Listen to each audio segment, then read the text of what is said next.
Assalamualaikum warahmatullahi wabarakatuh. Nama saya Afnizah Maulia Lubis beserta dua orang teman saya yaitu Maya Ariska Yusuf dan Rahmadia Ananda. Kami dari kelompok 13 unit 4 dengan judul Analisis Laporan Keuangan dan Bisnis. Baik, yang pertama adalah latar belakang.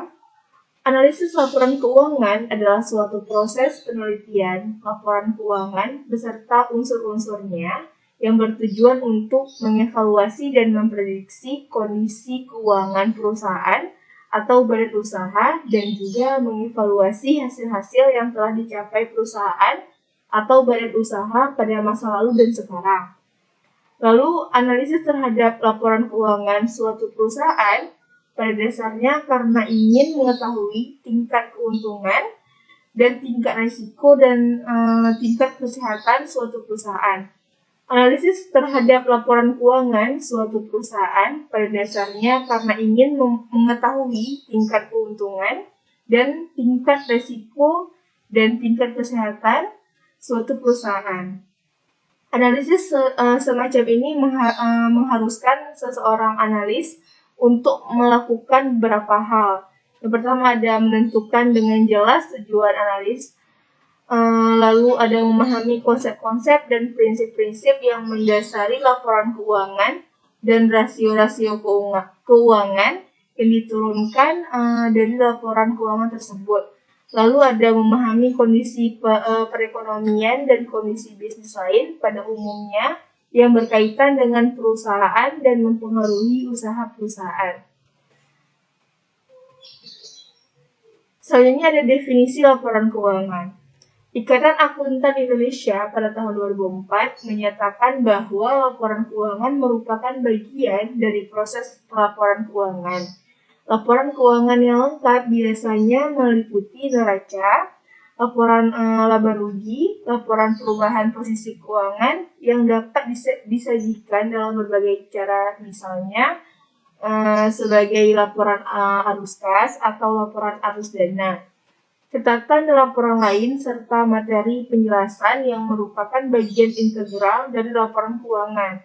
Di samping itu, juga termasuk schedule dan informasi tambahan yang berkaitan dengan laporan tersebut.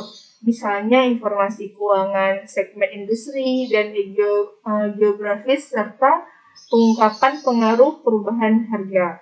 Selanjutnya akan dijelaskan oleh teman saya Rahmadia Ananda.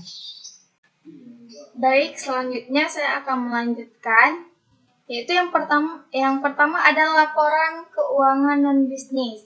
Pada dasarnya, praktek organisasi nirlaba tidak jauh berbeda dengan organisasi bisnis. Akuntansi organisasi nirlaba itu diatur dalam SAK, yaitu Standar Akuntansi Keuangan, atau lebih tepatnya PSAK, Pernyataan Standar Akuntansi Keuangan. Namun, pelaporan keuangan organisasi nirlaba itu lebih tepatnya yang diatur adalah pelaporannya, sehingga teknis akuntansinya diatur secara mandiri, kemudian diserahkan kepada entitas masing-masing. Kemudian selanjutnya juga ada macam-macam laporan keuangan non bisnis, yaitu ada 4 poin. Yang pertama, laporan posisi keuangan. Laporan posisi keuangan itu menyediakan informasi mengenai aset, kewajiban, serta aset bersih. Nah, biasanya di sini juga terdapat informasi dalam laporan keuangan lainnya yang dapat membantu para penyumbang atau anggota organisasi kreditor untuk menilai likuiditas, fleksibilitas keuangan, dan lain sebagainya. Kemudian yang ketiga ada laporan arus kas. Kemudian yang kedua ada laporan aktivitas, yaitu laporan aktivitas ini bertujuan untuk menyediakan informasi mengenai 2 poin. Poin pertama yaitu untuk menyampaikan informasi mengenai pengaruh transaksi dan peristiwa. Kemudian yang kedua itu menyampaikan informasi mengenai penggunaan sumber daya dalam pelaksanaan berbagai program atau jasa. Kemudian yang ketiga ada laporan arus kas. Laporan arus kas itu adalah laporan yang bertujuan untuk menyajikan informasi mengenai penerimaan dan pengeluaran arus kas dalam suatu periode. Kemudian yang keempat itu ada catatan atas laporan keuangan. Catatan atas laporan keuangan itu biasanya memberikan informasi tambahan tentang perkiraan-perkiraan yang dinyatakan dalam laporan keuangan. Nah, selanjutnya juga ada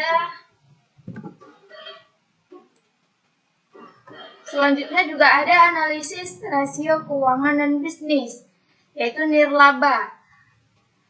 Analisis rasio keuangan dan bisnis ini itu terdiri dari 5 pembagian. Yang pertama itu ada rasio kinerja fiskal. Rasio kinerja fiskal itu bertujuan untuk mengukur kinerja fiskal suatu organisasi nirlaba. Kemudian yang kedua ada rasio efisiensi non-program, yaitu untuk membandingkan antara total pendapatan dibagi dengan biaya non-program. Kemudian yang ketiga ada rasio dukungan publik. Rasio dukungan publik biasanya itu digunakan untuk mengukur kemampuan untuk mengumpulkan pendapatan atau laba dari publik. Nah, yang keempat ada rasio kinerja investasi. Rasio kinerja investasi itu untuk mengukur seberapa efektif investasi yang dilakukan oleh organisasi lainnya. Nah, yang kelima itu ada rasio efisiensi program. Yang terakhir ini rasio efisiensi program itu digunakan untuk mengukur seberapa efisiensi penggunaan dana yang dicairkan untuk membiayai pelaksanaan program. Nah, sekian dari saya. Selanjutnya akan dilanjutkan oleh teman saya.